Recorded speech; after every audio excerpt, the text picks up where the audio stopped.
launch sequencer. On my mark. 5. We're on express elevator to hell. Going down. 2. 1. Mark. Welcome back to the Resupply with me, Guy Next Door. Guns out, DK. Oh no. Come on. Really? What happened? And I don't know. I spoke. I didn't get the triangle, the rectangle. Yeah. Come on, rectangle. There we go. All right. technical issues right at the start of the show with DK's microphone. It works for 30 minutes before the stream, then Steve hits record, and it's like, nah. But anyway. Now that intro. Yeah, my name's DK or something, and then there's this other guy over here. Whatever. And me, Whatever, Van. fuck it, I'm done. Me, Fan, that didn't have the technical issues that DK did. It totally fucked the intro up. You know what? From now on, Fan goes second, I go third. Let him have the technical issues. This is bullshit. I've been set up again.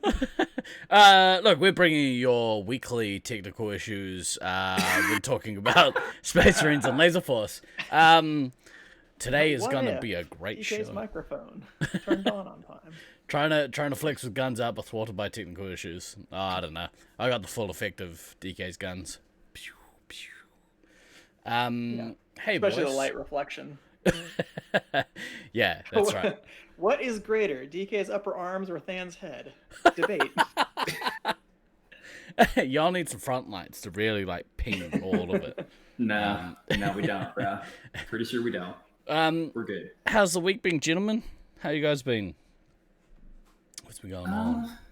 I mean, today was payday, so that's always a good way to end. That's always a good way to end the week. Hookers and blow. It's been Bad, not bad, you know.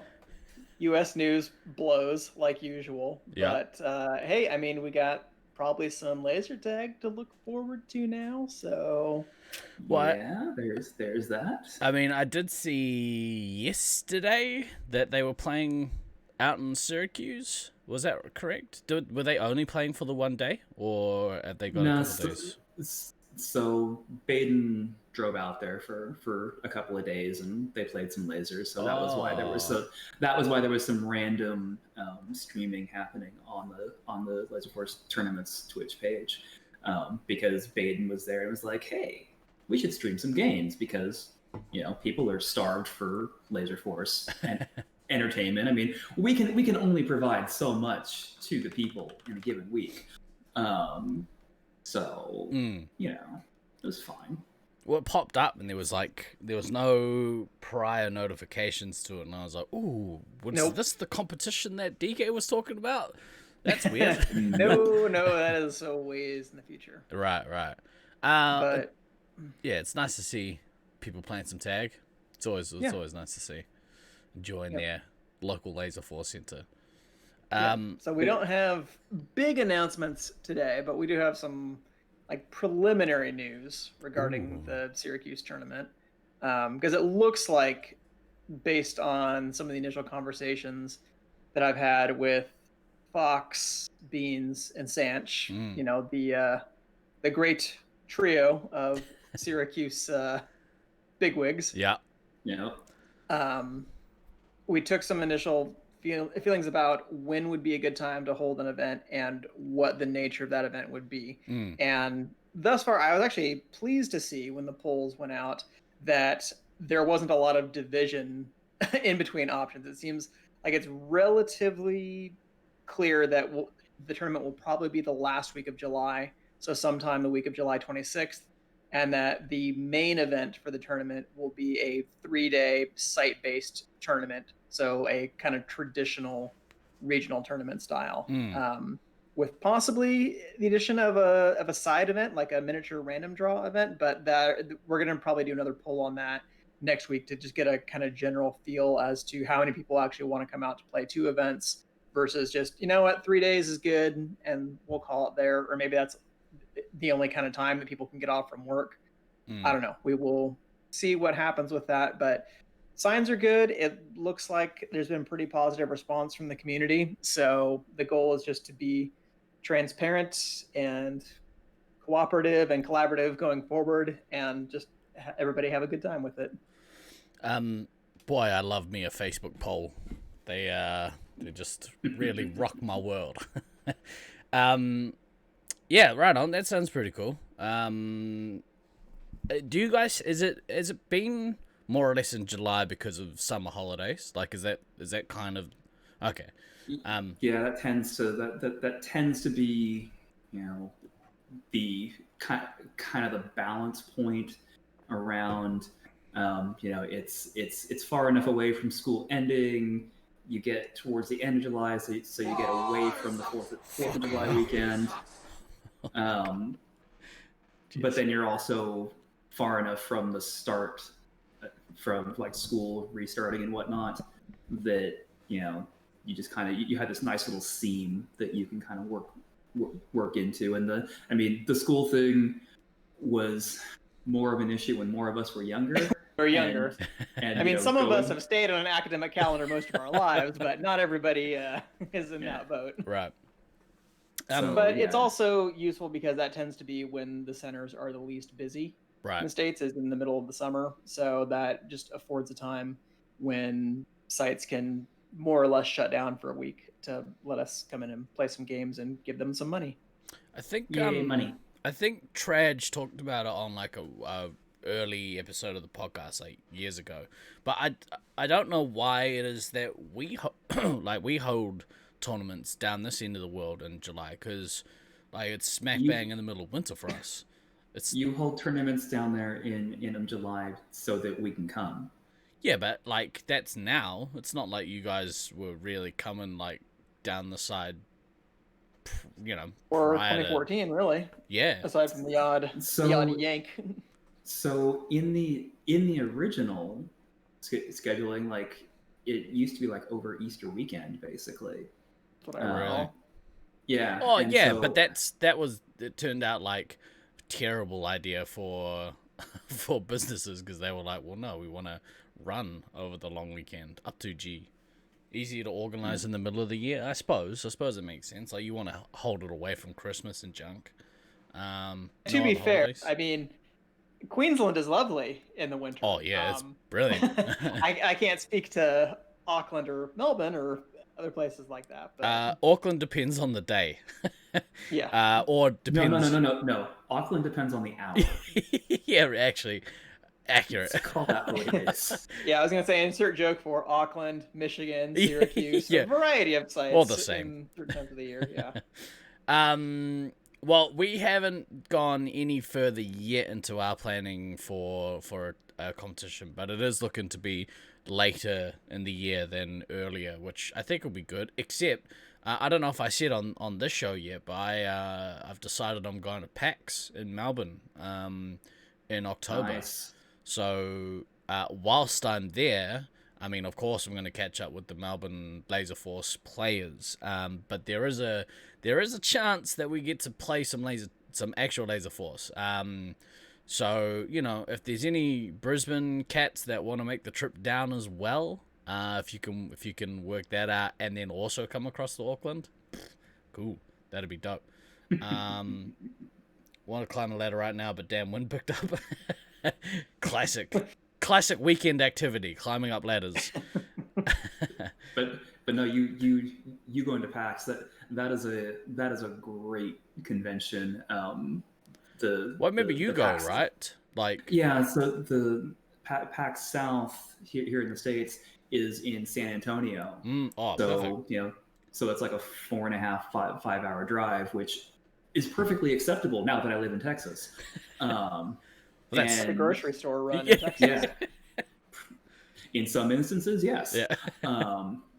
And basically got to go from like the very first one that they did, went to the first like 3 that they did, and then 3 or 4, and then it was like just the timing didn't work out and whatnot. But that it is a great convention to go to if you have any sort of interest in any type of gaming. You're gonna find something there to tickle your foot. funny one as far as that goes. You know, It's also waiting for the Yeah. noun in there. yeah. Tickle your giraffe. Again, it works. Yeah. So yeah, I think the only reason I ever heard about PAX was, I think you said then that like years ago, you were like, oh yeah, we went to PAX for the weekend. I was like, what the crap is what's a PAX? But yeah, there's no schedule or anything out yet, so I have no idea who's attending or what's going to be shown. But I know that I want to do some sort of resupply stream whilst I'm there, and whether that looks like a live stream whilst we're there, or perhaps I'll just vlog it and put it up on our YouTube. There'll be something. There'll be content that comes out of it, because why do anything unless you're gonna get content out of it, right? Like, Yeah, I think that was the conversation. We might have had it either before or after our D&D stream, where I'm like, it's just gonna be you and 9,000 other nerds all holding up your phones, since everybody has their own fucking podcast at this point. And like, I'm streaming you live from PAX to my 3 followers. Yeah, Gray was like, you should play like streamer bingo. And like anytime you hear someone say, like, hit that subscribe button, you gotta take a shot. Yeah. And that's how he died. Yeah, I was gonna say that sounds like a fantastic way to get alcohol poisoning at PAX. But you saved that shit for nationals. Yeah, exactly. You gotta build up my tolerance. I'm allowed to go to hospital. Well, I've got 9 out of my 10 stamps, so once, Next one's free. Next right? one's free. Yay! Yeah. At least we would have it on film. Exactly right. I mean, again, why do anything unless you're gonna film it? So there'll be something that comes out of there, but there'll be a bit of a crew. I know that that Bluesin over at Bluesin channel, !Bluesin in chat. If you want to go follow him, he is outstanding content creator / musician. Our girl Killer Hannah, who is also on Twitch. I don't think I've got a shortcut for her, but it's twitch.tv / kill3r Hannah.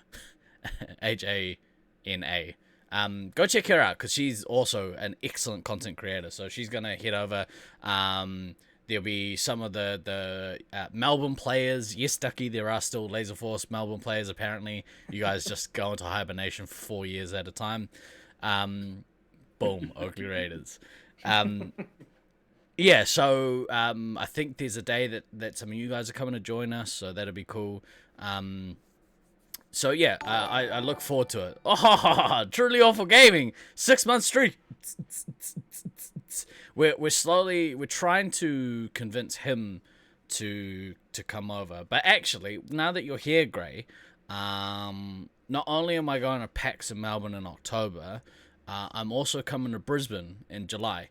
And I might add a day on one of the end of the week to come see you and the captain. If you'll have me and Dan, if you've got the space, we'll come out and give you. I'll message you off stream. It's like the 20 something. No, your plans now. 14th, I think the 14th. I think it's the 14th. This is the content people want. Yeah. I'm gonna actually. Yeah, I'm gonna share my calendar to the screen so people can see what I'm up to. Close your Pornhub tabs. Yeah, no, never. I'm gonna live. I'll live and die by the sword. But it does mean that I'll also try and play some Laserforce in Brisbane in July. So Nice. Yeah, I'll try and tick off as much visits as I can while I'm over. And then obviously, hopefully we can get everyone to come over to Auckland. Although maybe people will be like, well, I don't need to now. Already seen Steve. Screw the other guys. Whatever. What a bunch of assholes. Yeah, the biggest one right here. Look at Steve all full of himself. Oh yeah, people are like, I don't need to see anyone else. Just that famous guy from Twitch. But yeah, it's from going What, to DK? yeah, obviously. No comment.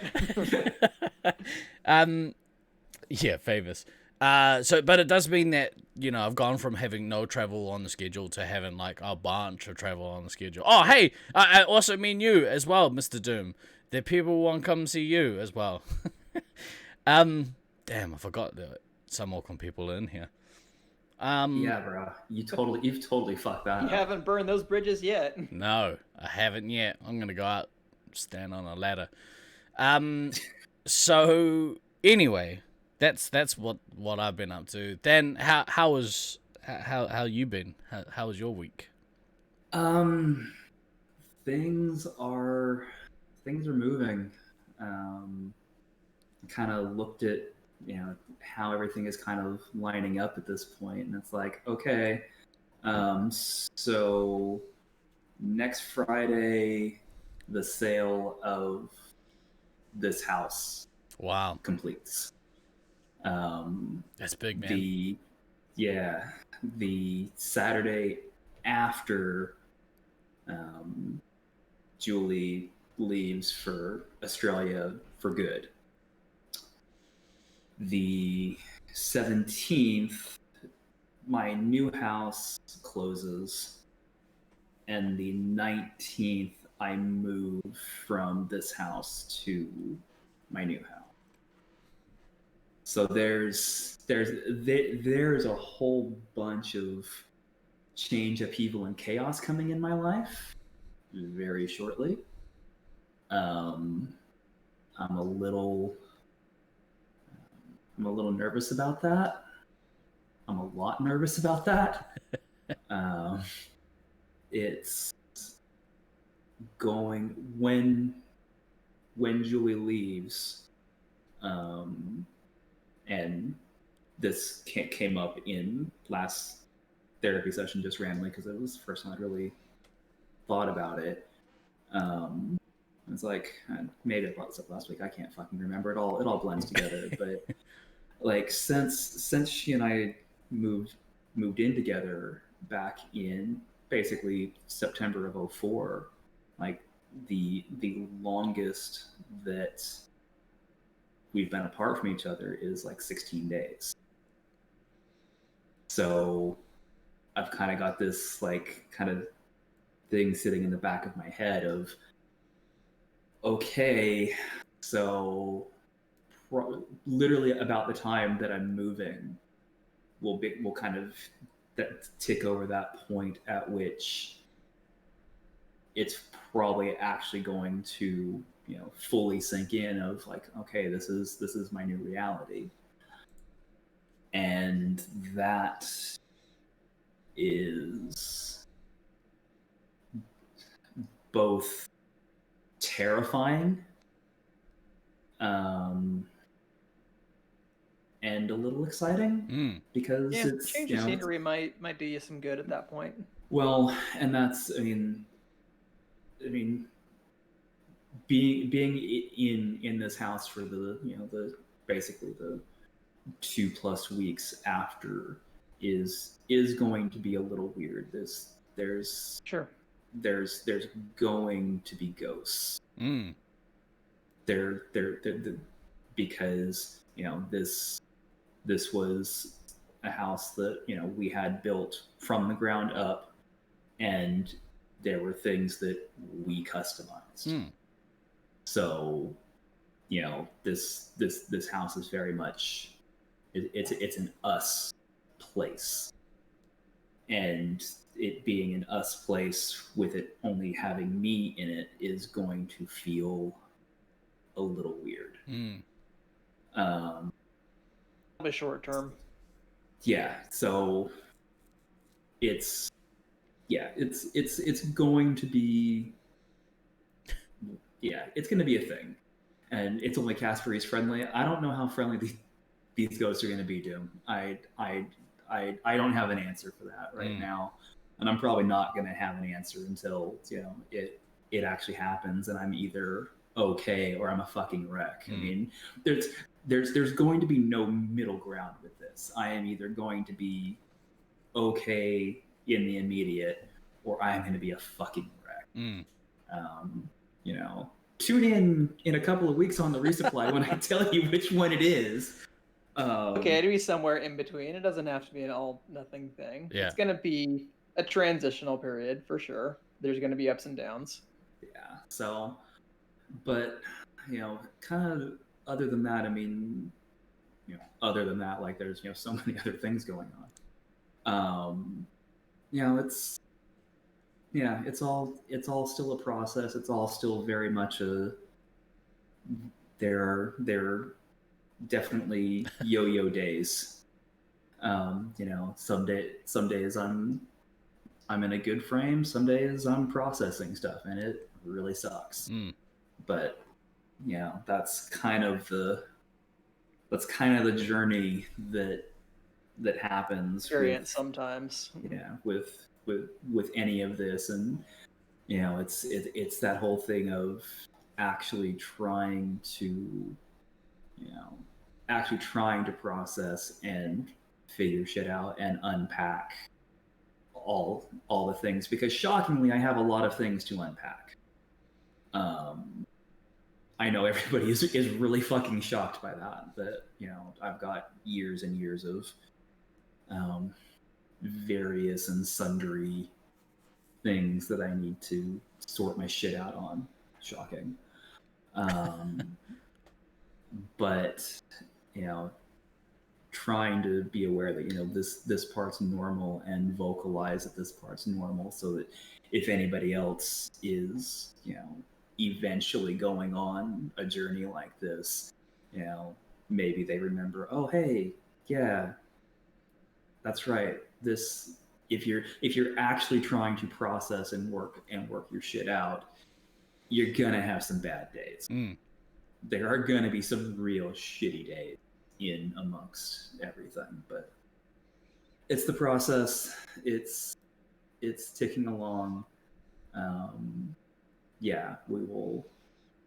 We will revisit how fucked up I am after certain things start happening. It'll be a time. It'll be public service announcements all over the fucking place. It's kind of how that's going to go, I think. Yeah. Maybe there will just be more Diablo 3 streams. You never know. There are 100% going to be more Diablo 3 streams. So, my business partner was like, "Oh man, I'm thinking about getting Diablo 3." And I was like, "What the fuck, man?" Just, I don't know. It just seems everyone in my life seems to be catching it. I don't know. To plant my Which is so funny because like 6 months ago, everybody's like, "Oh, D3, it's a dead game. Like nobody plays that anymore." I'm over it. And then I start doing the stream just to as my talk therapy, and suddenly like everybody's like, "Oh, I'm actually gonna do that." I literally think my count right now of people that have like directly told me that they have like either started playing or started playing again is literally up to like 6 or 7 people. Yep. That have all been like, "Yeah, I saw you doing it, and yeah, I just really wanted to play again because you were actually making it look fun again, and so I'm doing the thing." It's like, okay. I even jumped on to my first ever co-op Diablo 3 game with Mr. Night Owl and Mr. Godservant the other day. Nice. That was a good time. Nice. Yeah. They ran circles around me because they had way more Paragon than I did. So they were running through and killing all the monsters, and I was just trying to chase after them and catch up. I have, having had Owl level me multiple times. Yeah, that's a thing. He's good like that. So sometimes it's just like, voop, and you're just like, it's like, let me. Your microphone was like not too high. Can't register. I have short little legs. Oh, well, look at me. I have short little legs. Let me catch up. Fuck. There we go. Nolan. Apparently, I did start a movement. It's fucking ridiculous, but there it is. Speaking of getting people to do your bidding, segue. If you guys could do us a favor, there's a couple things that I want to put in the works, and in order to do those things, we need people to boost our, I don't know if that's going to work. Oh, it did work. To boost our socials. So if possible, if you haven't done so already, can you head to our Facebook and our YouTube pages and give us a follow on those? Because it will really help me. I know, right? It's like I'm professional up in here. It would really help us do some stuff for the channel that I think will be really exciting. So if you could help us out, you know, you tell your 3 friends and then they tell their 3 friends, etc., etc. We're all about pyramid schemes on this show. Hence Totally. why our screen is shaped like a pyramid. You will not fake book. Look, if you don't have it, don't do it. But, you know, if you Good for do, you, Ducky. yeah. I only had to go on to make polls for laser tag events. Pretty much. Oh, yeah. And Steve-O, I mean, Yeah. really, you should be able to do a fucking transition at this point after, what is this now, almost a year of doing this show live? Yeah. Like, But- if you couldn't, if you can't do a fucking transition by now, it's... Hey, you know, Than, what the fuck? what if I couldn't do a transition? Huh? What if that was a thing? Speaking of what What if, let's get to Well, then you would be a terrible fucking broadcaster. I just need you to have a button that just flashes like segue on the screen. Yeah. with the exclamation Look, point. I can make it happen. Oh, that might be the next special point redemption. If people redeem special points, it'll have segue up on the screen. Yes, that's what we need. More flashing lights to to distract Steve. Steve-O. Look, well, let's get into the crux of the show. I had an idea. It's not an original idea. I stopped. Exclamation 8. Oh. I was like, it's not that kind of show. You can't get an 8-ball here. But I forgot that was an actual thing. Yeah, an actual animated segue, drive across the stream. Oh, actually, I think we could make that happen. Oh my god, that's a great idea. I want to put that one in there. It's got to be Will Arnett from Arrested Development going along there. Oh my god. Oh my god. Okay, there's Portugal, huh? And then old South America way, Michael. Michael Hermano. Right. Okay. Oh my god, that's fully like just distracted the shit out of me. That's a great idea. I got It's some stuff. not that Oh, fucking so difficult. hard. Hot take, everybody. Look, we had a discussion a little while ago, and basically I was like, I had an idea for show content where we do a series of what if scenarios, stolen from other media sources, specifically the Marvel What If comics. Not that I ever read them, I just really like the idea of them. But basically, you know, a bunch of hypothetical situations of what if X major thing in the Laserforce community was a different major thing, or, you know, didn't happen or whatever. Today we're discussing the alternate timeline of Laserforce. We are.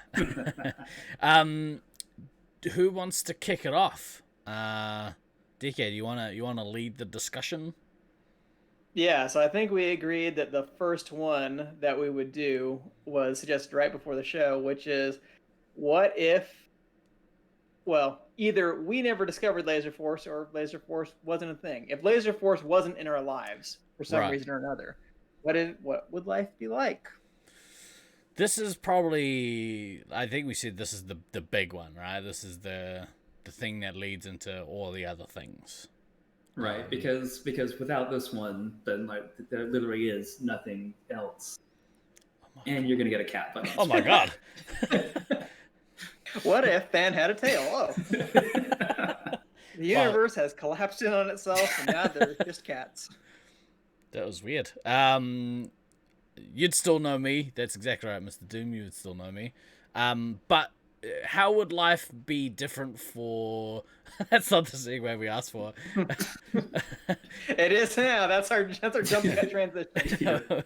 What if Than had a mustache? I must ask you a question. Really, madam. So Anyway, so sorry. like our lives would be significantly different, and I think like Correct. The way that our lives look, Than, yours seemingly is possibly the most altered one by this. I mean, we are all altered by it, but your one, there seems to be massive ramifications for you if you never played Laserforce. Yeah, because so if Laserforce had never entered my life, if Brian and Amber had not opened their facility in Sacramento back in February of '97, I mean the butterfly effects on my life are pretty ridiculous, because I'm sure that I would have traveled overseas at some point because I've always liked traveling, but maybe, but Australia may not have been my primary destination. I certainly would not have met Julie. I certainly would not have lived in New Zealand at all.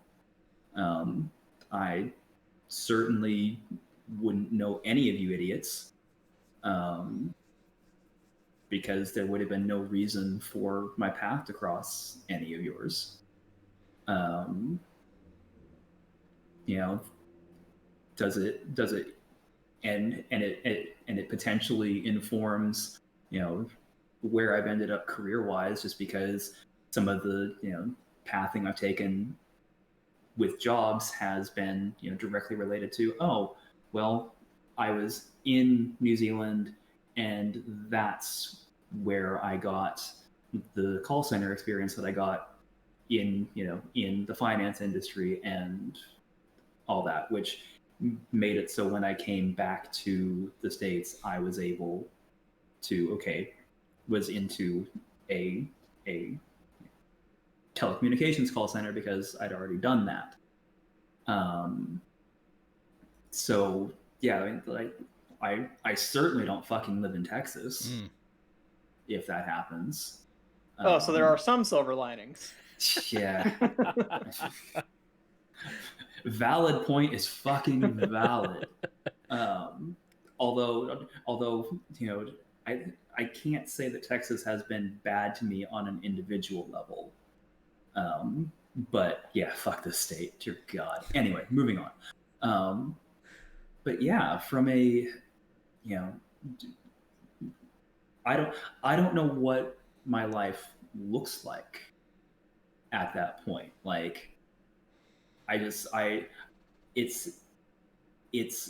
such a massive difference because of when it's hooked into my life. I mean, I started playing late February of 1997. I literally started playing in Sacramento within a month of them opening. How old were you then? I 30... was 97. I was Early a senior 40s. in high school, so I was 18. I couldn't 17, resist. 18. I wasn't gonna do it. Yeah, I just couldn't resist. Wait. Oh yeah. Okay. Yeah. I was like, wait.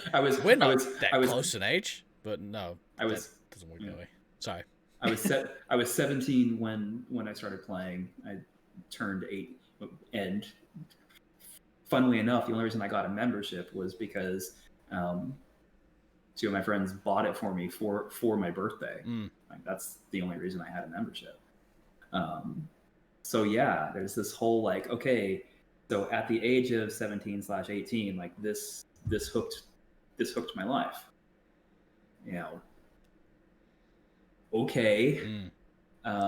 It's at 17, 18, you're very much an unformed ball of clay. I'm basically that now. The tobacco industry, they hooked us young. Yeah. That's a Mako. So, I feel like almost anything that you get hooked to, as far as like a community or an activity or something at that type of formative age, basically, is going to have an outsized impact on the remainder of your life. Yeah, who you are as a person, right? Yeah. And it's literally no small thing to say that most of the people that I know and associate with at this point are directly as a result of that. Because there are, let's put it this way, I can count on one hand with fingers left over the amount of people that I know from before when I started playing lasers. Wow. That I still associate with. Yeah. It is a vanishingly small number. Because I've gotten really good at taking people out of my life, but that's a whole other thing. So yeah, it's huge. Could you imagine it's ridiculous. Like what COVID would have been like without this community, which is like a direct result from us playing laser tag? Like COVID would have been so much worse. Like maybe we probably would have had other people possibly, but you never know. Like it's such a weird thing to have. Well, not weird thing. It's a unique thing to have or be a part of. I say we take off and nuke the entire site from orbit. You drop. To be a part of something that's so widespread and like online. Yeah. It would have been. Well, it's something that I've thought about too is that for a lot of adults, and they say, especially for adult men in some cases, like if you don't have like a group of friends from your teens, 20s that you stay in touch with later in life, like it's really, really hard to make friends after that. Like people have a really difficult time with it. And I can understand why in a lot of cases. So it's like, yeah, I'm sort of in the same boat as Than. If I think about people that I consider my friends, especially my close friends, it's probably like 90% lasers people, or at least lasers adjacent people to one extent or another. Like there are some non-lasers people that I know and stuff like that, but in comparison, it is much smaller than the community I've attached myself to via Laserforce. And, I can imagine that, well, okay, I would have found some other hobby in high school. Maybe it was, I don't know, Magic the Gathering. Maybe it was StarCraft. Maybe it was soccer. I don't know. It could have been any number of things, but it's so weird to think about this alternate universe where Laserforce isn't a big part of my life. And I mean, I guess the closest to that is that 4-year gap in between when Laserforce Sacramento closed and then reopened again. Is those years I found, I guess, other things. Like that was kind of when poker was big. So I played a lot of poker in those years. That was like basically how I got all my side cash for college and stuff like that. That's but awesome. You're coming to Vegas next. Counting cards like a like bitch. Even then it was like I would still hang out with lasers people. Like I would have poker nights at my place, and like Fuku would come over and hang out with people, and we just play cards and whatnot. So I mean, yeah, it's weird to think like I would have found other things, but I am not sure that it would have been as good for me as a complete person, because at least with Laserforce there's physical activity involved, and like legit since 2009 it has been a reason for me to stay in shape. Right. And it's been a reason for me to like not let my fitness just go to shit, as I'm like, whenever the next event, comp, whatever comes along, I want to be in good shape for it. I don't want to be huffing and puffing after 2 games, or not be able to get up and down a ramp, or bust my ankle or knee or something like that, because I'm just not used to carrying extra weight on it, and all of a sudden I'd start some kind doing of things. bad things happen. So that's why, like, jokingly before we were doing our whole like pre-stream meeting, I was like, what if there was no Laserforce? And I just posted like the fat bastard gif, because I'm just like, I don't know. So this one's going out to you, Laserforce. I wouldn't be where I am today. I'd probably be dead, face down in a drained pool somewhere. Covered in magic cards. So I think like for me, the biggest like the other big impact for me is the travel aspect of it. Like Laserforce has been a reason for me to actually travel to other countries multiple times. You know, as sort of as life would kind of work out, my family all moved to Australia, so I probably feel attacked. um, yeah, like my family all moved to Australia anyway, so I probably would have like made those trips to go over there to see them. But like, there's certainly a bunch of travel that happened that wouldn't have happened if I didn't find the scene. Specifically to Melbourne, like I may not have been to Melbourne as much as I had without laser tag as a reason. You probably wouldn't have gone to the States as many times. Exactly. Like I think I've been to America like 3 times now. Tonsillitis wouldn't have been severe. It might have been. I just would have been able to afford the healthcare that I needed. Yeah, like I think maybe 3 or 4 times to the States, and 4, right? yeah, I think 10, 12, 17, and 19. Yep. Yes. Yep.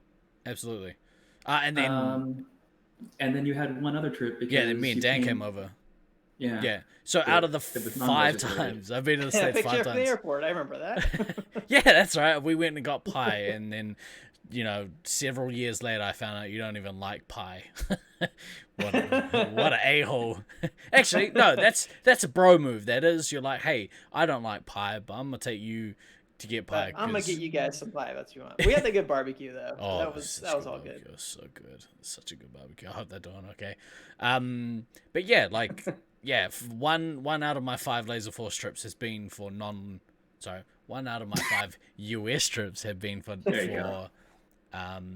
non-Laser Force reasons. And then I still would have picked up Steve and gone for barbecue once, because I would have known who he was somehow. I just pick up these random Kiwis from the airport because I love driving to the San Francisco airport. Literally one of my least favorite things to do in the universe. I've been on one of those trips. Stupid virus. Yeah. But yeah, I saw both of you on that trip. Yep. Like we wouldn't have come to Dallas on that trip. We came specifically to see you then. So, yeah. In fact, I think I can't even remember did we go and see anything? I don't think so. We did some thrift shopping down in Fort Worth. I know. Yeah, definitely worth making the trip all the way to Dallas for. Yeah. We go to Dallas, go to the dump shop. Yeah, no, that was basically like, you guys came, you stayed, we went down into Fort Worth proper, in one of the sections that has a bunch of thrift shops and off shops and stuff, because I remember that like Dan like was looking for like fashion stuff and whatnot. So yeah, it was a thing. It was fun. As a side note, thrift shopping in Vegas, so dope. Make sure you do that on your next trip. Plus, you get a free dusting of cocaine with every purchase. It's great. Yeah. So for me, if Laserforce doesn't come into my life, then I don't travel nearly as much. I don't think. Or maybe I do. Maybe me and Dan do more trips because I don't spend all my money on coming to Laserforce trips. Yeah, who knows? Well, so actually, here's a quick question on that. Yeah. Like, do you still meet Dan? I mean, I know she's not laser tag related. I understand that, but does your orbit shift in such a way that you potentially never meet her if you're not playing lasers? So I would say we still do, because Dan is like the one major part of my life that wasn't influenced by Laserforce. Everything else seemingly is. Hey Jojo, what's up? Yeah, but I think I don't know. You never know. But I'm pretty. We definitely still get together. It's not like I was like, hey, I represent Auckland at Laserforce, and she was like, we're getting married straight away. She was like, get away from me, you weirdo. Yeah. But actually, my pickup line wasn't much different from that, to be fair. Was it check out my cool wallet? No, it was, hey, you've got an old cell phone. That was my pickup line. Totally worked. Yep. Because here you are, all these years later. Yeah, exactly right. Well played. Yeah. So that's probably That my gets big them hot. thing. What can I say? Yeah. So that's kind of how my life shapes. Yeah, I think. Yeah, most of my major like travel plans and stuff will usually revolve around a Laserforce trip. Usually. Did you guys want to go into any more of that? Also, in chat, if you guys want to like answer these questions as well, or start a conversation in the Discord, feel free to. Like, if this sparks some creative thought process from the community as a whole, I'm all about that. Or Throw out some other what if question for us, and if we like it, maybe We'll steal it. read it. We If shall- we don't like it, then you'll know because we won't talk about it. We'll pretend like it never happened. What if you didn't ask that question? What if you didn't ask that question? Yeah, nailed it. Isn't your job to provide the content? No, that's No. that's Stallion's No. job. Stallion's job is to provide us the topics that we need to talk about sometimes. And then our job is to steal it. Like, That's exactly right. I thought that we'd been very clear about this, Ducky. I thought we'd been very, very, very clear that like all we do is leech content from the community and then present it in a relatively entertaining manner. This is a social media platform. We don't create content; we steal it. Yeah, we're the hilarious mouthpiece for your great ideas. That's how I want to frame that. Right. What's another what if? What's one of the other biggies? I mean, I know what they are because I'm looking at them right here. But this is how I'm gonna frame this. I'm gonna ask you guys to pose the questions. Well, I asked the first one, so Dan, you want to pick a topic? Yeah, let's go with what if was happened? What if what's happening? No, what if Wellington does not lose their core of Stallion, Rusty, and Baden? What if all three of them continued to be actively playing in Wellington and none of them moved away or stopped playing for other reasons? So they had that 3-person core around anything else that they wanted to build. What if? It's still a truth. Maybe. There's a bunch of like spin-off things that happen from here. So like, Wellington would have banned them all.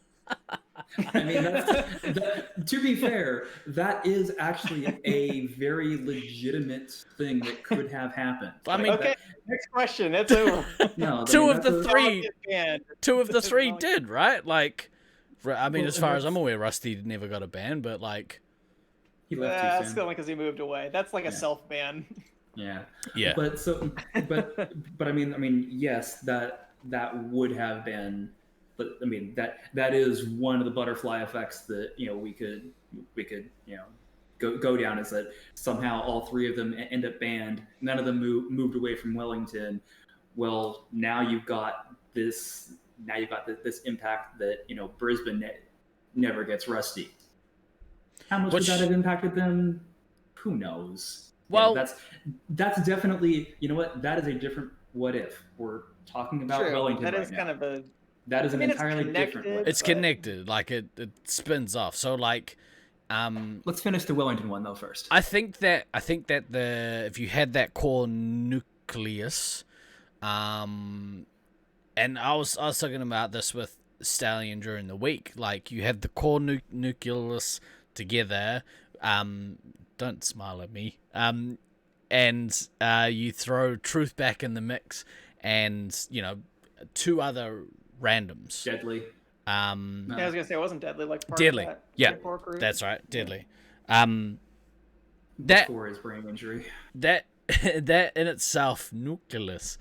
That in itself, like, is a really good team. But part of what makes a really good team better is the people that they're playing against.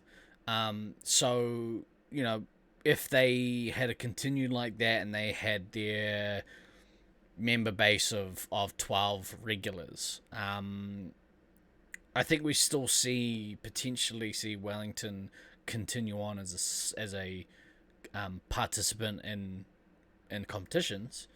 And who knows, maybe they could have like had a couple of really amazing years, because obviously Rusty became one of the best. Baden has come into his own as, I think, one of the best players. What did I just say? Did I say Baden? Yeah, you said Rusty. You said Baden. But part of the reason that both of those players went on the improvement trajectory that they did was that they, essentially went elsewhere and were sharpening up against better competition. Yep. So you have all this things thing being of, equal, yeah, that they continue to, let's say they continue to evolve into the players that they are now or were in, say, the mid to late 2000s. So like 2000, when did Rusty move? Like 2003 ish.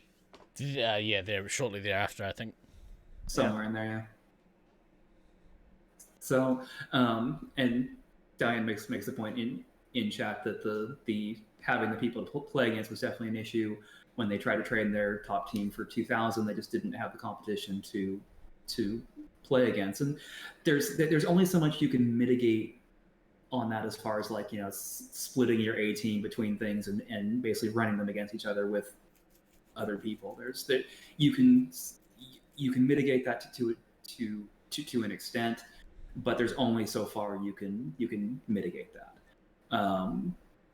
If we assume though that Rusty still develops into relatively the player that he is, and Baden develops into relatively the player that he is, and Stallion continued on an upward trajectory for at least a little while longer, as far as that goes.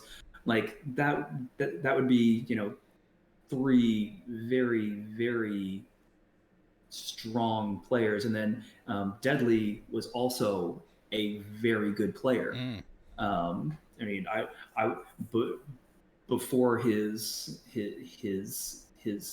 injury, I would definitely have put him equal with Baden as far as that goes.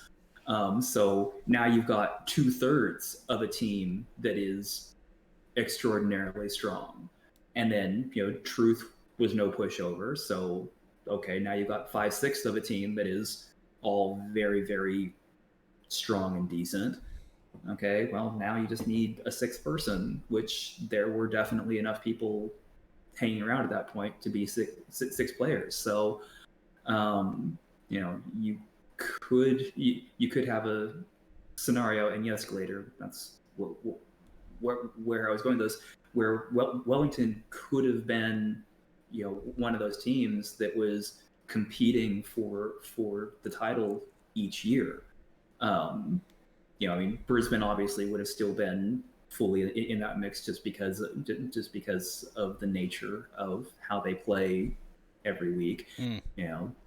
Oakley would have still been in the mix by virtue of talent, but Wellington would definitely have been a team with that core that you would look at on paper going in to a tournament and go, hey, fuck, we're gonna have to do something in order to get a result against this team, as opposed to what kind of became for really both the New Zealand sides of, okay. I mean, we're going to have to put a little bit of effort in, but in some ways, like the flip side of what Glader said is that maybe rather than being the dominant team, maybe there wouldn't be a dominant team. Maybe there would actually be more competitive parity in that sense, because it's like you would have the really good Wellington players. You obviously would still have really good Brisbane players, even if you take Rusty out of the mix.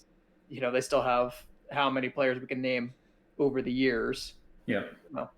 Prophet, Tragedy, Fredo, Beast, et cetera, on down the line.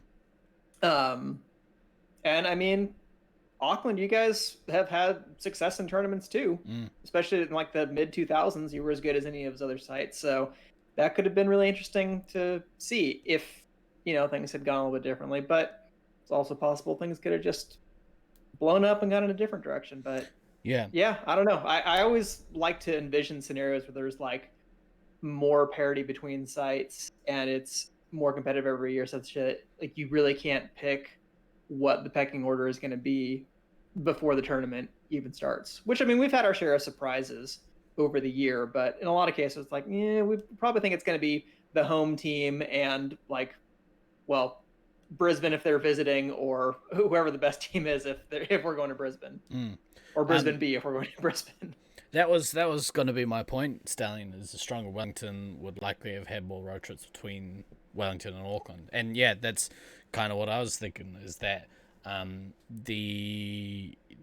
we would likely have had more opportunity to do some intercity stuff, not necessarily in Nats, but yeah, because I think that Wellington's competitiveness was on the downhill when we had started basically the age of Than, which is how I like to put when we were at our infancy, but like at our most competitiveness.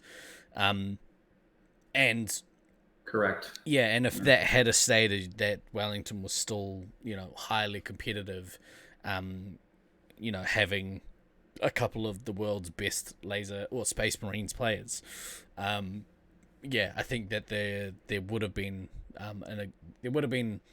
some opportunity there for both of our cities to kind of do stuff on the regular, or travel to Napier, meet up like we did once. Could have happened a few more times. Which then would opens up the possibility of like Wellington sending a team to Auckland, to Ballarat in 08, because obviously Rusty didn't play that tournament, so if he'd have stayed in Wellington, who knows, maybe they would have come over, and that's one more highly competitive team that got sent to that tournament, because really, like, there was two clear favorite teams in that tournament, and then the rest of the pack. And neither of them were on the home team, which was fucking fantastic. In some years, though, yeah, especially if a site is relatively new to the competitive scene, or at least a group of players is new to the competitive scene. Yeah, or like, I can think back to like Lovelet in 2015. Yeah, or if you've got a bunch of like old cats, like who, started there again, their downward trajectory. Stan put earlier, the water for you didn't know when management changed in Wellington, and if you'd have known that happened at the time, you probably would have reached out to them and gotten off on a good foot. Yeah, so the thing that we're running to at the moment is obviously Stallion has been bitten by the SM5 bug again. And you guys, damn SM5 bug. Yeah, it'll get you. It's far more infectious than COVID for sure. Yeah, but way less deadly. Because he doesn't play anymore. It can occasionally still cause shortness of breath, but it is, in a much better way. But I mean, and you guys could probably attest to, the frustration of wanting to play but not having an option to play. And not even probably attest. You guys can attest to that. So, I'm feeling it right now, right this second. Yeah, and so if if there was a scene to basically, yeah, he's in a position where you got to build a scene from scratch, which is like a really hard thing to do. Building a scene from scratch is a young man's game. Oh yeah, for sure. Unfortunately, Yeah, you need a young person who works at the site who wants to do it, because otherwise it ain't gonna work. So then I think if they don't move away from Wellington, then I think it's a possibility that the Laserforce scene as a whole potentially goes the other way. In that Brisbane, whilst they are very good, not having Rusty there is a potential for them to not be as dominant, or maybe not have the kind of pull that they get every week. Of players coming to play their leagues and stuff, and maybe it fizzles out like way earlier. Who knows? Symptoms include, not limited to, elevated heart rate, perspiration, shortness of breath, and trash knees. Well, and here's another kind of wrinkle that goes into that.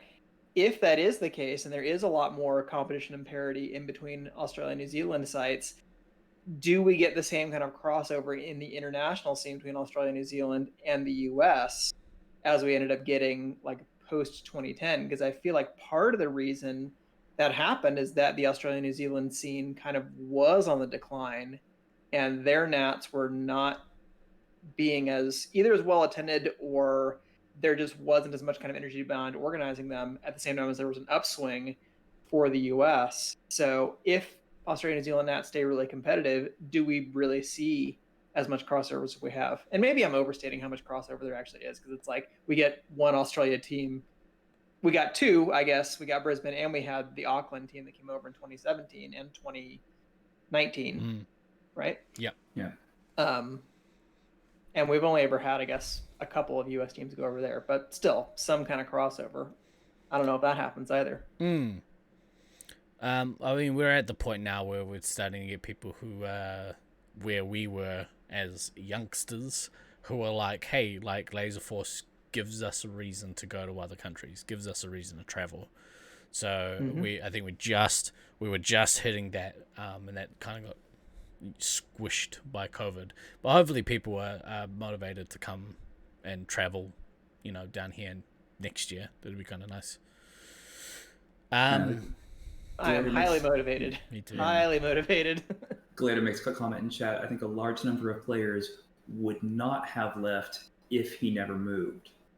So Glader, just making sure that I'm understanding the sentence correctly. So basically, your thought on the matter is that he drove off a certain amount of the Brisbane players?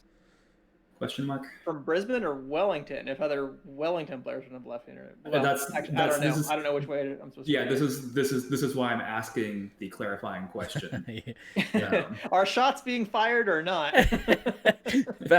Rusty came over, and then like 70 people stopped playing. They were like, "Nah, fuck it, we're out." Guy. There were a bunch of players who stopped because they were sick of Rusty. Okay, so that's a. Well, so maybe they should get good. I don't know Yeah, what to tell you. get good, suckers. He's driven off quite a few. I mean, sometimes you've got to get rid of the weeds. You know what I'm saying? You got to cut those weeds out. Don't listen to Steve-O. Yeah, don't listen to me. Okay, so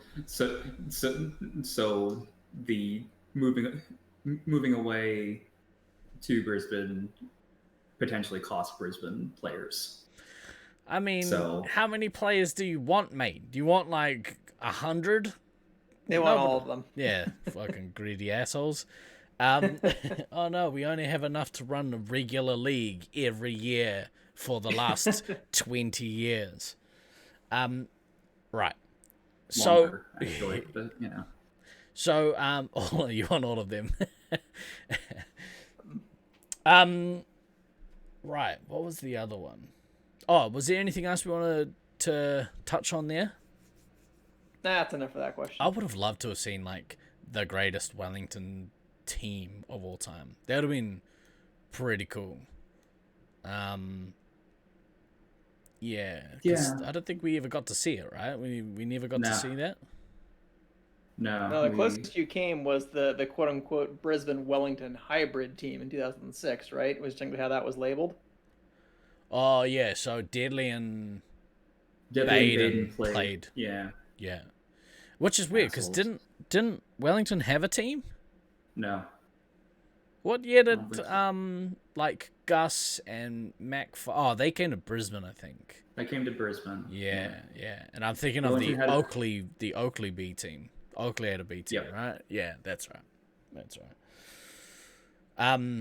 We did form a New Zealand team, which was pretty cool at that Nationals. And I think that was Rusty, Baden, Deadly, me, Virus, and I want to say Sneak. Could be wrong. Maybe. Pretty good team. King wasn't playing. I think it was Sneak. Pretty good team. No, King was playing. No, King wasn't playing. No, Sneak. I don't think King started Sneak playing until Ballarat. Yeah, Sneak and Lone Soul with the Scouts. It's too bad Crushers doesn't have a Laserforce place. Yeah, it is. I think Dunedin used to have one. I think Dunedin used to have one. Yeah. I think it's gone, but that's fair enough. it is. I'd be an alcoholic. Oh wait. So Dunedin is how you pronounce that? I've actually always been curious about that. What, Dunedin? Yeah. Yeah, why? What did you think it was? Well, being a Lord of the Rings aficionado, I've always wanted to call it like Dunedain. They should have. I'm gonna start calling it Dunedain. Please do. Dunedain had one. I walked the arena once, didn't play any games. Shawnee said, if I didn't have lasers, I would have remained a quiet little bookworm forever and ended up becoming a crazy cat lady who lived in a convent at the age of 30. Probably would have come out of your shell for many years. Well, I mean, I'm glad we got to bust you out of that terrible fate. Although don't knock being a crazy cat lady. You want maybe try it on for size. See how you like it. You might dig it. Than does. Than loves being a crazy cat lady. Yes, I have a mustache. No, I don't have a mustache. So, what was it? Yeah, was there anything else on that particular one we wanted to keep going on? No, let's roll on into the next one. No, I think we're good on that one. I think we've landed that Wellington would have been a really solidly good site. Yeah, as far as that goes. Yeah, I'd love to. If they didn't all get banned. If they didn't all get banned. We would have been real cool if we had somewhere to play. Is there something wrong with being a crazy cat lady at 30+? No way, Auntie 2. No friggin' way. You rock it like a hurricane. A furry hurricane. So my question would be what if the US scene never adapted to the proper rule set after the 2010 Nationals? And I think we've actually had this conversation before, but we'll have it again now because it's, So we've had it in a very general sense, but I think there's definitely some additional butterfly affecting that we can delve into. I mean, I think the obvious thing is I don't think we would have gotten another team from Australia, New Zealand to come over. Like I don't see a world in which you guys voluntarily put yourselves through another 2010 bullshit. It was pretty painful. Very, very painful. Not even counts in the tonsillitis. Yeah. I Not assume like your personal experience, Steve. What happened in 2010? A quick flashback. Grab some chair, kids. Yeah. Oh, what a reference! Great. So basically, TLDR, we went to Chula Vista in 2010. We played the US rule set, which is you don't have to show a shoulder. It was friggin' horrible, and even certain US players were like, "This is balls," and after that, there was a mandate that the following year in Syracuse was going to be the international rule set, or the actual rules. Yeah.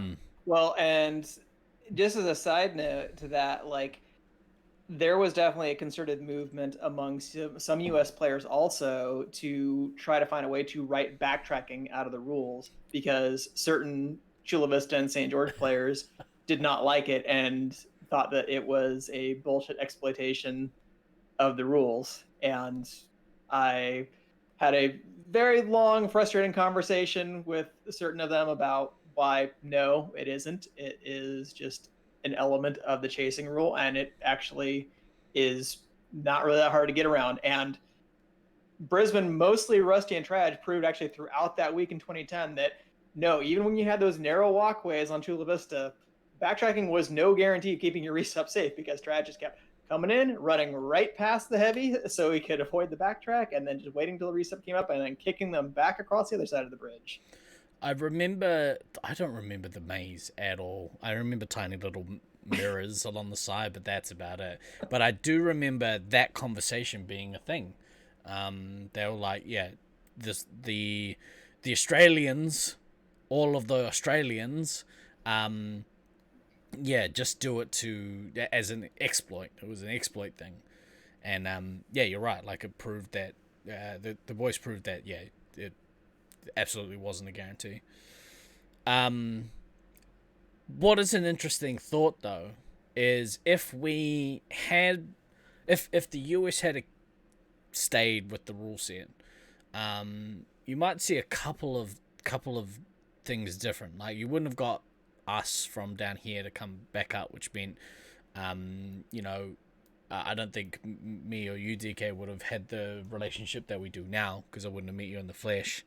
Me and Than, all the flesh. But there's a possibility that maybe the US gets a better turnout from the UK scene, or the German scene, or even possibly the Western Australians heading over. Although I can't imagine that must be such a massive journey to get from WA to America. That's like two. I mean, if you're going that far, it's like the Pacific is really the big leg of the journey. But yeah, having to cross all of Australia also. Yeah. So yeah, I can see a scenario where it's like the crossover with, say, Armageddon players also might be a little bit easier, and maybe from the zone maps. Fuck that. And stuff like that. So there's definitely a world where it just creates an alternative tournament scene. I'm not going to say it's bigger or smaller, but definitely been different. I mean, I will tell you straight out, and I've had this conversation off stream, had that been the case, I would have stopped playing. I would have tried to come down to Australia, New Zealand, probably on a summer trip here or there, but I was seriously done after that tournament. The only thing that really kept me just from like fucking off altogether was the last day of the tournament, and I really am eternally grateful to Sanch for this. Him just coming up to me and saying, "Hey, DK, if I wanted to host Nats in Syracuse next year, could I use the international rule set?" Now, I don't know that I really had the authority to say this on behalf of all sites, but I said, yes, absolutely. You should 100% do that, because otherwise the Australians will not show up. Yeah. Which I don't think that was a lie, but in any case, it was maybe self-serving on my part. But yeah, It's pretty funny he came to you. I was never going to play another U.S. competition like that again. Yeah. Who should I ask here? DK. Let's go ask him. Definitely.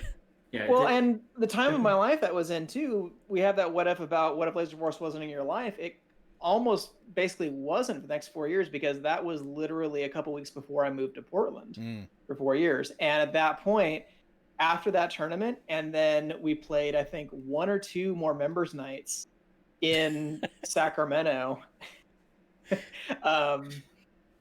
And people were trying to like practice the Chula Vista pop shot stuff around walls, and I like almost blew a gasket. I almost screamed at a couple of people for that it wasn't a great time. But yeah, I was basically just like, fuck it, I don't need this. Like I am looking forward to playing proper rules at some point in the future. But yeah, if I hadn't had that conversation with Sanch and I didn't know that probably in the next year that we were going to have a tournament of proper rules, I probably would have just kind of written it off as an idea and been like, well, you know what? This came back into my life for a couple of years and now it's going to be gone again.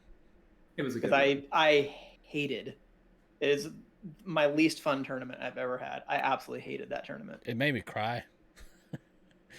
Well, It made me actually cry. The being sick will do that too. Yeah. I don't know. I think one of the butterfly effects on that. I think potentially Space 5 actually ends up no longer being the tournament game in the US.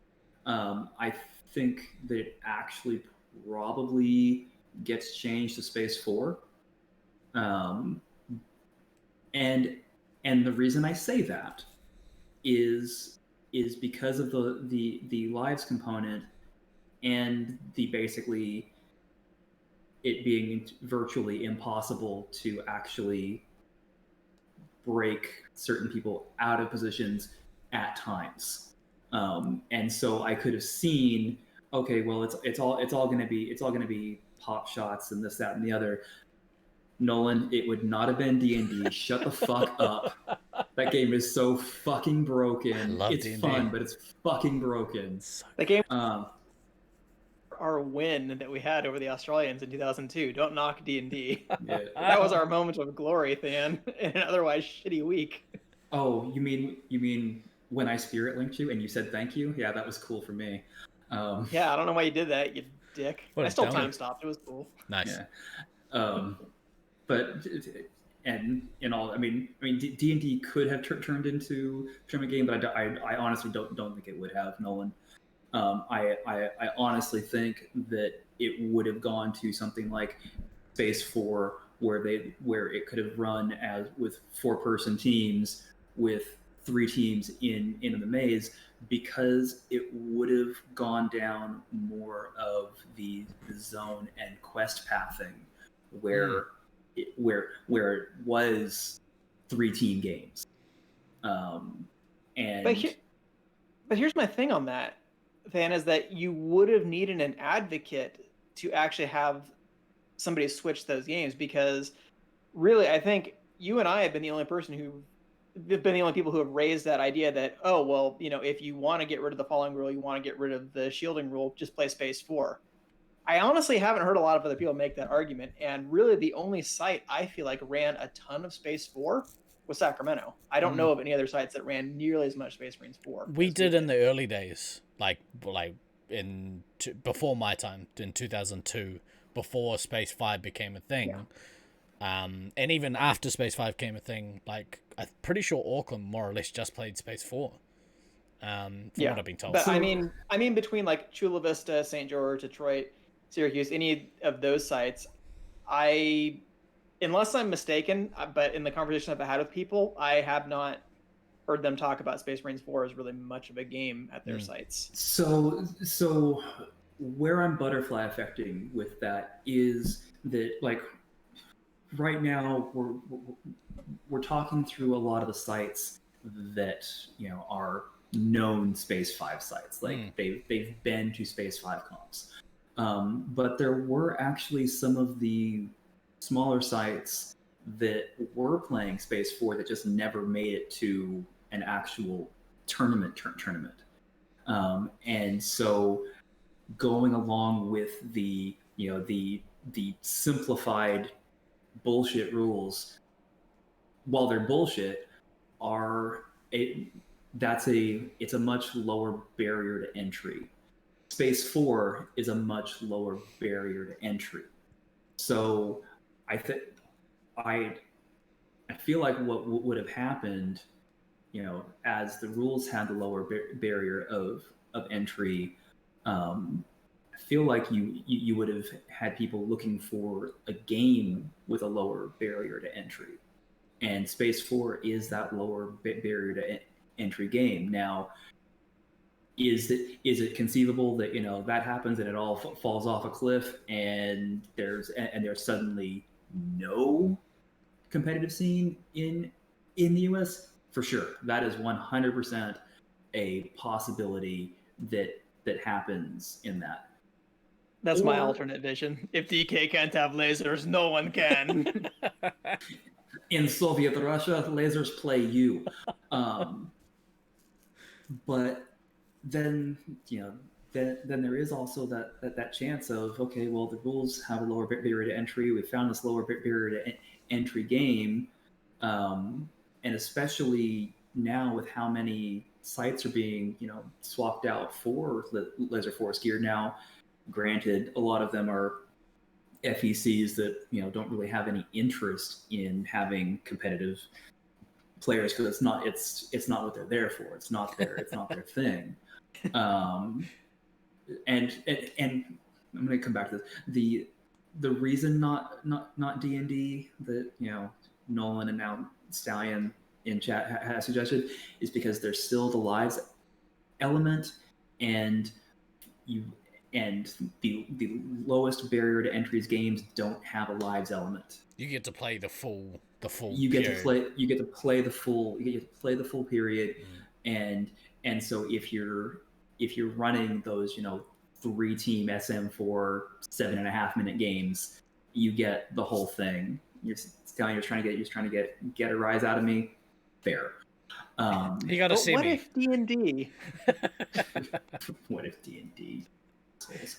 But why male models? Nice job, DK. You almost made Steve-O spit What a all reference. over his computer. That's a deep cut on that one. I'm a big fan of these movie references today. We're good like that. So there is this butterfly effect where you keep the garbage rules. It ends up being you pick a different lower barrier to entry game. I mean, fuck, you could even have it end up being like a fucking standard game as the thing with like everybody logged as like a level 2 or some bullshit. Because Zone and Quest, I mean, essentially their tournament games are a standard game. It's pure laser tag. There's nothing else really going on. There's nothing else really going on with it. So, you kind of run down that path, and okay, you lose all the things that make Laserforce unique, interesting, unique and better interesting. Than everyone. All of these things, yes, but you do have this this possibility where, because you've removed so many of the barriers to entry, you end up with these Zone in their heyday type comps where you've got 30, 40, 50 teams, and you have to play 3-team games in order to be able to accommodate that. So, what is Level Up? I don't know what that is. It's one of the brand new games. I should probably play that. Maybe. Yeah, I think I heard something about this. If I had a Laserforce close to me, I would probably go and check it out. Didn't we talk about this? Did we talk about that on the upcoming games? I don't remember if we dealt with that game specifically, because I think we talked about the football game. We talked about Huntsman. We did? Okay. Okay, I can remember. Whatever. I think it got brought up in chat by Glader or something, because I don't think it was on it wasn't on the website yet, and so we had kind of a passing conversation about it. There's no reason at all that you should be able to remember every conversation that we've had on this show. This is why this wasn't in the quiz.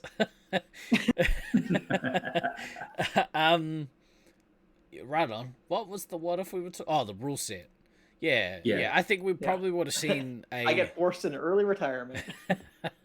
I don't think I would have traveled to the States again for Laserforce for sure. Because it was pretty average experience all around, really. I think my next trip after that was Sacramento. Yeah. When 2012. In 12. It was our team. Yeah. Yeah. You know, it the was one that we 12. were all on. Wow, I see it made a big impact on you, buddy. Again, not on the quiz. That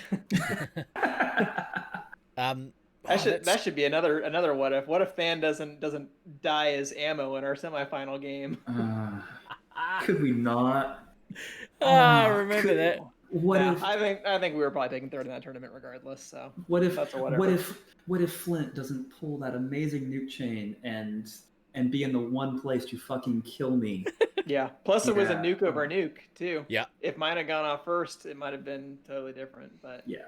Anyway. but they'd had their stride at that point. That reminds me of a different what if. Maybe we'll do one more and then we'll save the rest for a different pod. Is it the what if that I brought up? Yeah, it sure is. Do you want to do it? There are a lot of excuses. Yeah, I was gonna say, yeah, for that one, I felt like that was kind of a foreordained thing anyway. I think we probably finished the tournament we were supposed to. Did we come But third? one that yeah, we came third. That's Yeah. pretty good. Yeah, and we put up a good fight against the home site, essentially. This is the story of my Laserforce playing career. We did pretty good, but you know we were this close to doing real good, but we didn't. Yeah, there was a world in which we could have probably finished the tournament second, but you know what? Second still isn't first, so. Meh. Top 3 is good. Top 3 in Brisbane would have made me happy, but we came fourth. Close. We came. You guys fourth. came fourth. But speaking of tournaments where you guys did well, what if, in a super dramatic twist, in Game 4 of the 2008 Australia-New Zealand finals, Spoonman, Oakley's ammo, doesn't get killed out at the midway point in the game, basically sealing the game and hence the tournament for you guys. You're welcome, Ducky.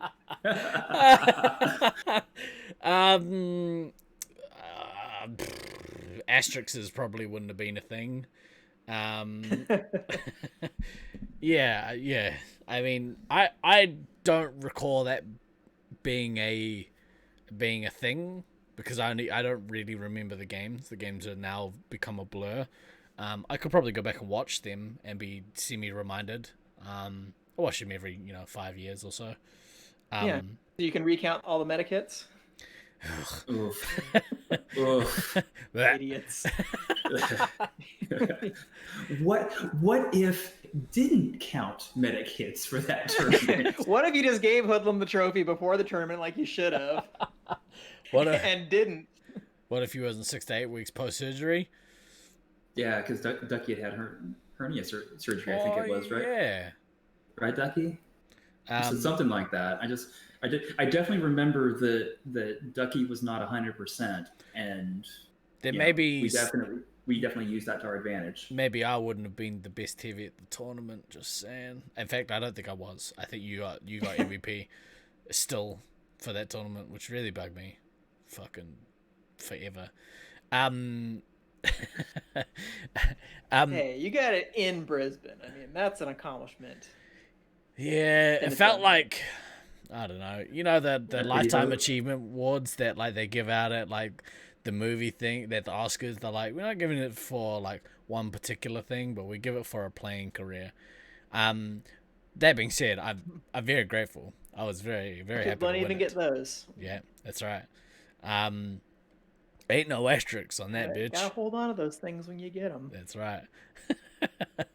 You're not wrong. Yeah, I don't know. We were talking about it before the show. Like, do you think that it would have changed the outcome, or because I do remember those games being so tight, like incredibly tight, and I think all we had to do was not get eliminated that last game, and we won.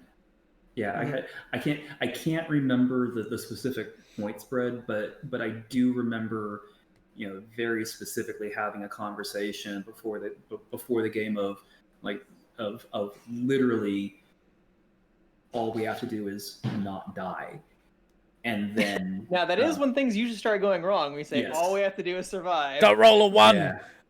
Don't roll a 1.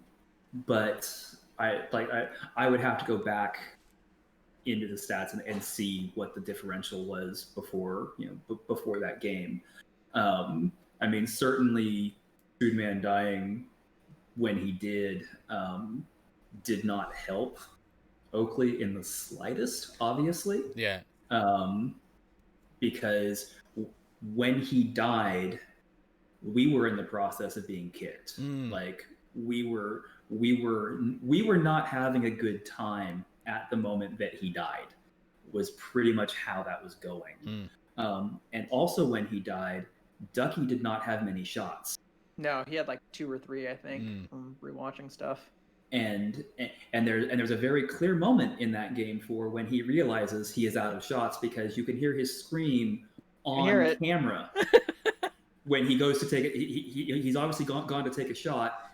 He's gotten the click because kids, this was in the days before you had a fucking screen on the back of your phone telling you how many fucking shots you have. And it didn't tell you after every single shot, you have 47 shots remaining. Okay, that's plenty of fucking shots. I don't need to know that I have 47 exactly. Just shut up. Click it, doom. Yeah, and so there's this very clear moment on the video, which is somewhere on YouTube, where he obviously goes to take a shot, and you hear this very frustrated Ducky scream coming from the arena, because for that tournament, boys and girls, the reason that we have the videos, because this was in the days before Twitch, is we literally had set up a camera in front of the score monitor, and we were recording the games. But yeah, that is why. Was it a digital camera or a handy Poor cam? man's Twitch. Poor man's Twitch. Yeah, very poor man's Twitch. Yeah, you could hear like all of one particular team talking shit about another particular team. Yeah, it's so that funny. was definitely a thing that happened. It's so funny. I don't think all of the games are out there, but certainly the finals are. I think they're on the Laserforce tournaments page. You'll have to go for a deep dive on those, but they must be fairly early on in the piece. Yeah, because I think originally, Thane, you had to make a YouTube account specifically to put them up, but I think they then got transferred over to the Laserforce tournaments. I know I have them on one somewhere, but I'm pretty sure that they got moved over to boom. Well done, Stan. Boom, there we go. The tournament channel page. So yeah, I mean, so obviously Spoonie dying fucks Oakley very hard. We get set up in one of the bases, and we basically just fucking turtle and don't come out again, because we know that we're going to win if we don't do anything stupid. Because we had like real low lives, right? We had real low lives, and they had heaps of lives but no shots. Yeah, because basically Magrat had died at basically the same time that Spoonie died. Yeah, like that was the issue. We were getting kicked quite handily, and Ducky is not wrong. They had us on the ropes, and then Spoonie died because of this incredible nuke combo, couple of resets off of Spoonie, and he did. Cool. And I have this very clear memory of we're set up in the base, and you're sweeping around, and I keep resetting you with hit points, and I keep chattering, and Sneak is next to me, and I keep talking, and you're like, Dan, shut the fuck up, stop talking. I'm like, I'm sorry, I'm nervous, I talk, fuck you. And we're just like going back and forth at each other, because we're both just like buzzing, and we're each trying to deal with it in different ways. And yeah, Hoodie kept trying to come in. He kept taking picks off you. I kept resetting you, and we kept going.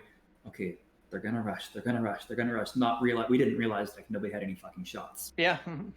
So cool, but yeah, I think there's a very real chance that with when that was in the game, I think there's a very real chance that we lose. I think that they make up. I think that they make up the points, and we're very, very sad. Now, here is a secondary related question to that. What if Night Owl does not ask you to do a haka again? Yeah. because all of us did that because- one that year, right? That was the Yeah, year that we all did it. Now, I have the video somewhere, and the video is atrocious. Oh, I've got it too. That video will never see the light of day because watching it back, it is such a poor reflection of what the haka should be. But I remember like getting done doing that and just feeling completely fucking amped, and then we went out that first game and just fucking smacked the shit out of them because we were all so amped and like, yes, we're gonna do this. So what if Night Owl is not an idiot and doesn't tell you to redo the haka like you did in 06. I mean, I don't know that we win that first game. Yeah. And if we do, and if we don't win that first game, like I think that just like that's it. We're just not going to recover from that. So I think that's actually probably the better what if for that tournament. What if don't do haka? So I will happily, well, not happily, but I'll show people that video in the flesh, but that video is not getting shared nowhere. You're getting canceled for cultural appropriation. Cheers. No, it's, I mean, again, like we went outside and like Steve-O did like this 30-minute like crash trying to get us to not look completely white doing the haka. It didn't work, let me tell you. 2K wasn't bad because like he's like, oh yeah, we've done this for school and sports. So he kind of had it, but me and Sneak and Sam trying to do the thing, it was not a good look. Like I said, felt amazing while it was happening. Rewatched it later and was like, nope. Yeah. This is why we don't try to live our lives on social media. Yeah. You don't need to see your worst moments. Yeah. Shawnee, what if we gave you all of our points to see that video? Ain't gonna happen. There is literally no world in which I am ever putting that video like to somebody. There's just no way. There's a very strong possibility. Actually, never mind. Not even gonna invite the challenge. What if you have 69k? Nice. So we've gone hour 40. There's a bunch more, but we can save those for a different. I think we turn this into a relatively reoccurring feature because there's so many butterfly effect questions that we can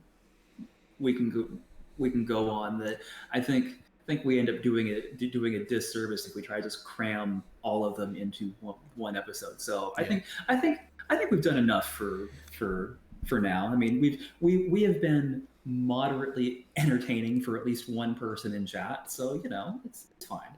We're good. If you want us to talk about your particular what if you have ones that you want to chuck in the Discord, please chuck them in there. There's a section called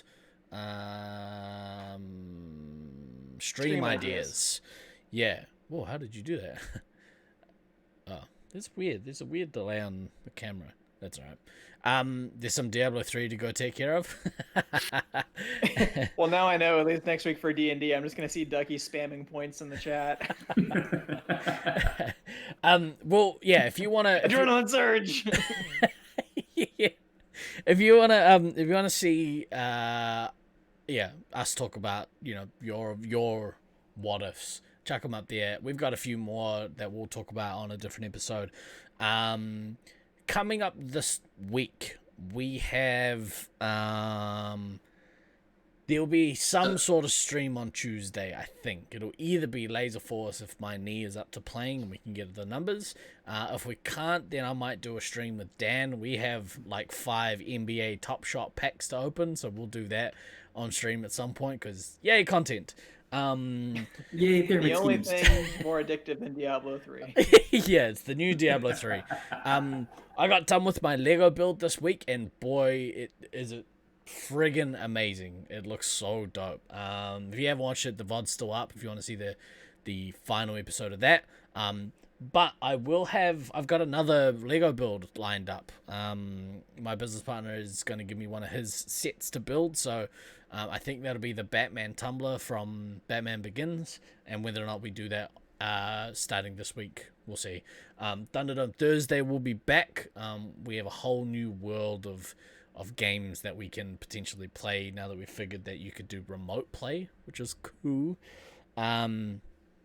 And then we'll be back next week with the Resupply podcast on Saturday, and then what I'm sure will be the final episode of D&D. The actual final. We went for 5.5 hours, I think, and we thereabouts, yeah. we didn't finish last week, which is fine. Like Man, going for 5.5 hours and not finishing, that's a problem. Yeah, it's all sorts of blue.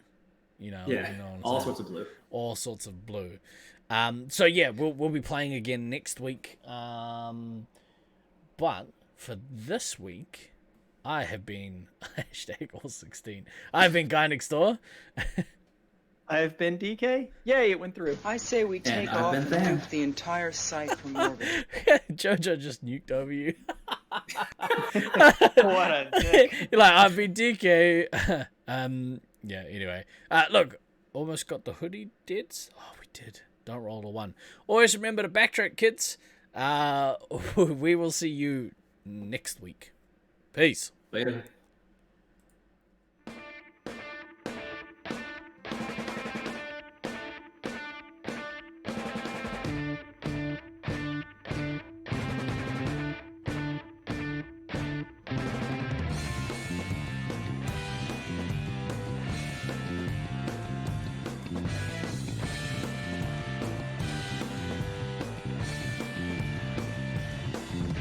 I've been throwing daggers in the night. I've been chasing all the stars, stealing all their lights. The cut so sharp, cut so deep. If they seem to hit their target, must be what we reap. 'Cause you don't know what I know. You don't feel the way I feel. All these places I wanna go makes me wonder if my looks could kill. I've been throwing daggers in my dreams. If they seem to hit their target, it's harder than it seems. But you don't know what I know. And you don't feel the way I feel. In all these places I wanna go makes me wonder if my looks could kill.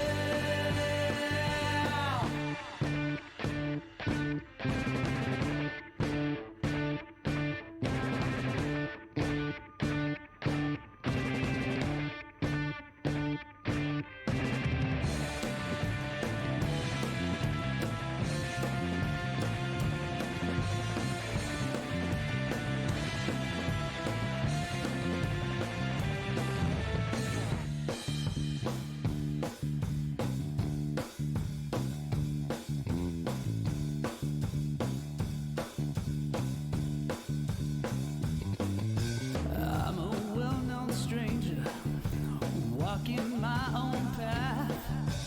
Gave up all my mysteries just to get a laugh. You keep me